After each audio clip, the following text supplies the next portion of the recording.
British সরকারের সাথে শেষ মুঘল সম্রাট বাহাদুর শাহ জাফরের বংশধরদের সম্পর্ক জটিল এবং বহুমুখী। এটি ব্রিটিশ ঔপনিবেশিক শাসনের শেষ বছরগুলিতে ১৯ শতকের ভারতের রাজনৈতিক ও সামাজিক কাঠামোতে গভীরভাবে এমবেড করা হয়েছে। বাহাদুর শাহ জাফর, যিনি ১৮৩৭ থেকে ব্রিটিশ ইস্ট ইন্ডিয়া কোম্পানি তাকে ১৮৫৭ সালে ক্ষমতাচ্যুত করার আগ পর্যন্ত মুঘল সাম্রাজ্য শাসন করেছিলেন, তিনি ছিলেন সাম্রাজ্যের গৌরব এবং পতন উভয়েরই প্রতীক। যাই হোক, তার পতন এবং পরবর্তীতে ব্রিটিশ সরকার কর্তৃক তার বংশধরদের প্রতি আচরণ সম্পূর্ণভাবে শত্রুতা বা অবজ্ঞা দ্বারা চালিত হয়নি। ব্রিটিশরা জাফরের অগ্রযাত্রাকে কিছু ধরনের সমর্থন প্রসারিত করার জন্য কৌশলগত এবং প্রতীকী উভয় কারণই দেখেছিল। বাহাদুর শাহ জাফরের সিংহাসনে আরোহণের আগে কয়েক দশক ধরে মুঘল সাম্রাজ্যের পতন ঘটেছিল। তার রাজত্ব, রাজনৈতিক অস্থিরতার দ্বারা চিহ্নিত, সামরিক ও রাজনৈতিক শক্তির অভাব ছিল যা আকবর দ্য গ্রেট বা শাহজাহানের মতো পূর্ববর্তী মুঘল শাসকদের বৈশিষ্ট্যযুক্ত ছিল। জাফরের সময়ে, সাম্রাজ্যটি মূলত তার পূর্বের স্বভাবের একটি ছায়া ছিল, যা আঞ্চলিক শক্তি এবং ইউরোপীয় ঔপনিবেশিক শক্তি, বিশেষ করে ব্রিটিশ ইস্ট ইন্ডিয়া কোম্পানি দ্বারা নিয়ন্ত্রিত ছিল। ১৮৫৭ সালে, ভারত মহান বিদ্রোহ দ্বারা কেঁপে ওঠে, যা ভারতীয় বিদ্রোহ বা ভারতীয় স্বাধীনতার প্রথম যুদ্ধ নামেও পরিচিত। এটি ছিল ব্রিটিশ ঔপনিবেশিক শাসনের বিরুদ্ধে একটি উল্লেখযোগ্য বিদ্রোহ, এবং বাহাদুর শাহ জাফর, যদিও অনেকাংশে একজন প্রতীকী ব্যক্তিত্ব, বিদ্রোহীদের দ্বারা বিদ্রোহের নেতা হিসাবে ঘোষণা করা হয়েছিল। ব্রিটিশরা অপ্রতিরোধ্য শক্তির সাথে প্রতিক্রিয়া জানায় এবং বিদ্রোহ চূর্ণ হয়।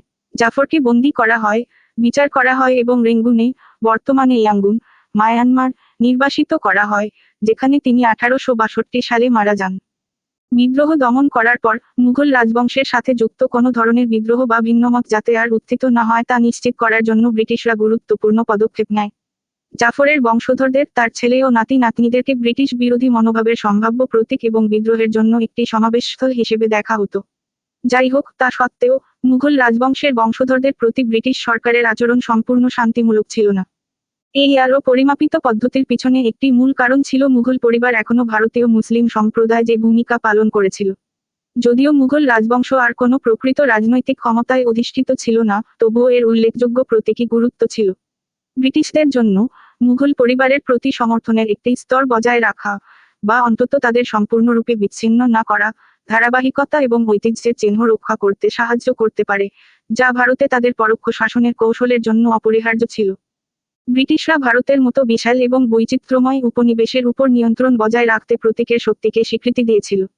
মুঘল সাম্রাজ্য একসময় উপমহাদেশের শাসকদের জন্য বৈধতার উৎস ছিল এবং এর উত্তরসূরিরা এখনও ভারতীয় সমাজের অনেক অংশের দ্বারা সম্মানিত ছিল। মুঘল পরিবার, বিশেষ করে বাহাদুর শাহ জাফরের বংশধরদেরকে অনেকেই ভারতের গৌরবময় অতীতের যোগসূত্র হিসেবে দেখেন এবং ব্রিটিশদের কাছে এই সাংস্কৃতিক পুঁজির মূল্য ছিল।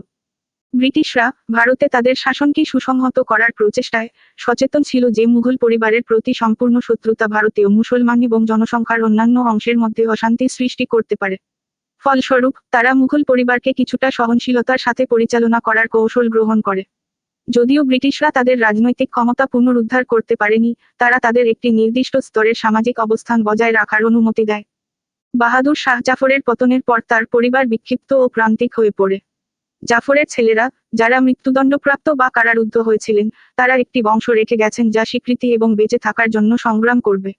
যাই হোক, মুঘল সম্রাটের বংশধরদের প্রতি ব্রিটিশ সরকারের মনোভাব সম্পূর্ণরূপে উপেক্ষা করা হয়নি। ব্রিটিশরা জাফরের বংশধরদের পেনশন, উপাধি এবং ছোটখাটো সুযোগ সুবিধার আকারে একটি নির্দিষ্ট স্তরের সমর্থন দেওয়ার ক্ষেত্রে কৌশলগত মূল্য দেখেছিল। বিদ্রোহের পরের বছরগুলিতে, ব্রিটিশ কর্তৃপক্ষ জাফরের বংশধরদের কিছু ভাতা, পেনশন বা ছোটখাটো আনুষ্ঠানিক উপাধির আকারে স্বীকৃতি প্রদান করে। এগুলি প্রায়শই কোনো রাজনৈতিক ক্ষমতা পুনরুদ্ধার করার জন্য যথেষ্ট উল্লেখযোগ্য ছিল না, তবে তারা ভারতীয় সমাজের ঐতিহ্যবাহী অভিজাতদের সাথে সংযোগ বজায় রাখতে সহায়তা করেছিল। উদাহরণস্বরূপ, বাহাদুর শাহ জাফরের নাতিদের একজন, মির্জা মুহাম্মদকে পেনশন দেওয়া হয়েছিল, যদিও তা তার আগের রাজকীয় মর্যাদার তুলনায় নগণ্য ছিল।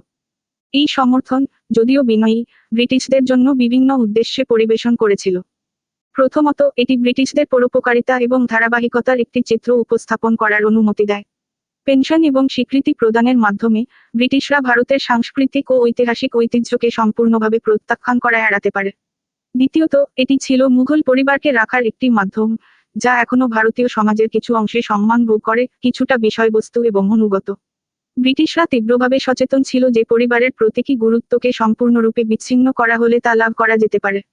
ব্রিটিশ কৌশলকে সমর্থন করে